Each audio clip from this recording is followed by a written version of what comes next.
Voilà, maintenant concernant l'acide hyaluronique. Alors on a parlé du Botox, maintenant vous savez comment ça agit. Donc le terme botoxé, hein, on entend les gens dire «Ah, elle est botoxée». En fait, c'est un terme qui veut rien dire.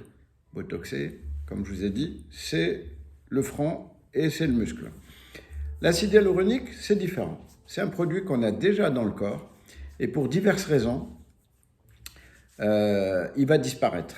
Alors, des fois, il est en manque chez certaines personnes, même jeunes. C'est pour ça qu'il y en a jeunes. C'est pas une histoire d'âge, hein, jeunes, et on remarque qu'elles ont des sillons vraiment très marqués. Ça peut être d'origine héréditaire, parce que la maman est comme ça, ou le papa, mais aussi parce qu'il y a un manque d'acide hyaluronique. Mais de toutes les façons, avec l'âge, il disparaît. Il va être éliminé. Et donc, les rides qui sont minimes vont se creuser et encore et encore. Donc plus tôt vous commencez, moins ça se verra que vous avez fait des choses. C'est clair que celles qui disent « Ah non, mais moi je suis jeune, je vais attendre 60 ans », ben 60 ans, si vous faites plein de choses, ben ça se verra. Si vous êtes jeune et qu'il y a un petit manque et que vous allez le combler, ben les gens ils vont rien voir. Ils vont se dire « Ah tiens, elle est partie en vacances, elle a bonne mine ». Voilà, donc je conseille vraiment de faire les choses assez rapidement. Alors ça, c'est pour la partie comblement des sillons, comblement des rides. Donc comme je disais, il existe dans le corps. Et maintenant, il est fabriqué de façon synthétique, qui n'est pas d'origine animale. Donc sans vraiment il n'y a pas de risque majeur à se faire injecter de l'acide hyaluronique dès l'instant que c'est fait par un professionnel. Je répète, par un professionnel. Parce que lorsque vous allez à droite à gauche chez des personnes qui ne sont pas médecins et qui injectent, qui se prétendent connaisseuses parce qu'elles sont parties voir dans YouTube ou je ne sais où, et après elles vont considérer qu'elles savent injecter, ok, peut-être qu'elles sont douées, qu'elles savent injecter et tout, mais en cas de complication, qu'est-ce qu'elle fait, cette personne? Elle va vous dire, ah, au secours, je ne peux rien faire pour vous, allez à l'hôpital. Et il faut savoir que nous, on n'aime pas trop reprendre les complications des autres personnes, encore moins quand ce n'est pas un médecin. Donc attention, ok, les prix c'est important, mais pas à n'importe quel prix. Je veux dire que vous allez faire prendre des risques à votre visage et faire prendre des risques qui vont être des complications que personne ne va vouloir prendre en charge par la suite. Donc ça c'est juste un petit avertissement, parce que je vois quand même beaucoup de gens qui me disent j'ai été injecté par telle esthéticienne ou par je ne sais qui. Hein, voilà. Donc, pour revenir à l'acide hyaluronique, donc il existe dans notre corps et le but de faire du remplissage, c'est-à-dire du comblement, c'est de rétablir ce manque qui a disparu avec l'âge. Donc, alors, on va injecter avec une aiguille. Actuellement, on utilise plutôt une canule. L'aiguille, elle sert, par exemple, je prends l'exemple du sillon nasogénien. L'aiguille, elle sert juste à faire notre guide, donc vous aurez une petite douleur, comme une petite piqûre de moustique à ce niveau-là. Et après, vous avez une canule. C'est quoi une canule? C'est une aiguille, mais le bout, il ne pique pas. Ça rentre sous la peau et on remplit notre sillon. Donc, pas de douleur, pas d'hématome, pas de risque de faire quoi que ce soit, puisque on ne pique rien du tout. Donc, on ne risque pas sur le trajet d'aller faire des dégâts. Donc, et le résultat est immédiat. Et en général, je prends toujours le cas du sillon. Je vous dirai après pourquoi on peut l'utiliser. La personne elle va se dire, mais c'est pas possible, j'aurais dû le faire avant. Bon, mais en tous les cas, vous verrez le résultat tout de suite. Après, il ne faut pas dire combien ça coûte. C'est important le prix, je suis d'accord.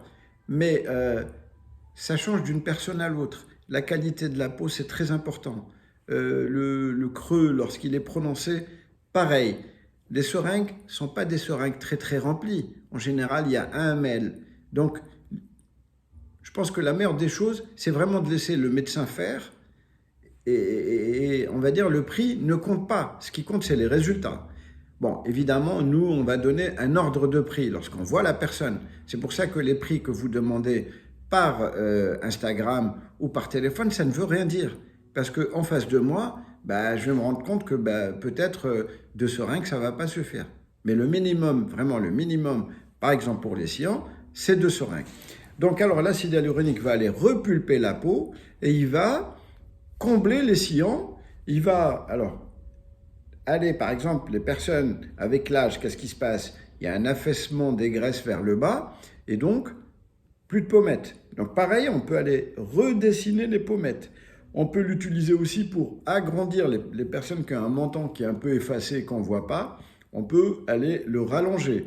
On peut faire du contouring avec. C'est-à-dire que les personnes qui n'ont pas, on ne voit pas très bien l'angle de la mâchoire, et c'est vraiment beau quand il y a vraiment un angle bien prononcé au niveau de la mâchoire, on va aller donc redessiner cet angle-là.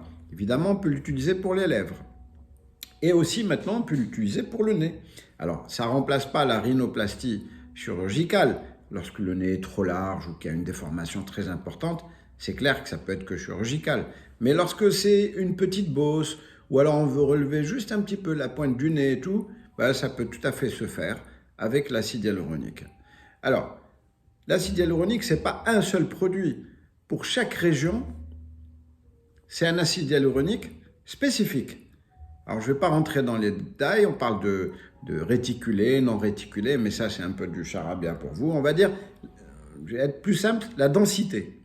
Lorsqu'on met un acide hyaluronique au niveau des pommettes, il ne va pas avoir la même densité que celui qu'on met au niveau des lèvres. J'avais oublié aussi pour les cernes. Donc, celui qu'on utilise pour les cernes, il va être extrêmement fluide pour éviter justement que ça grossisse. Donc, comment dirais-je, lorsque une personne me dit « mets-moi là, mets-moi un petit peu là », mais ce n'est pas possible. Ce n'est pas le même produit, ce n'est pas les mêmes seringues. Donc voilà, moi j'essaye un petit peu de vulgariser ça pour que les personnes ne demandent pas aussi l'impossible lorsqu'elles sont en face du médecin. Après, nous, on est là pour discuter, pour comprendre. Et évidemment, moi je prends toujours en considération le budget, c'est normal. Avant de faire quoi que ce soit, on va parler budget parce que voilà, c'est pas, la plupart des gens, ils n'ont pas un budget illimité et en général, c'est vraiment sur leurs économies et je peux comprendre. Voilà, donc pour l'acide hyaluronique, j'espère que j'ai été clair. N'hésitez pas, moi je suis assez réactif au niveau d'Instagram pour poser des questions. Voilà, et je vous souhaite une bonne journée et à bientôt.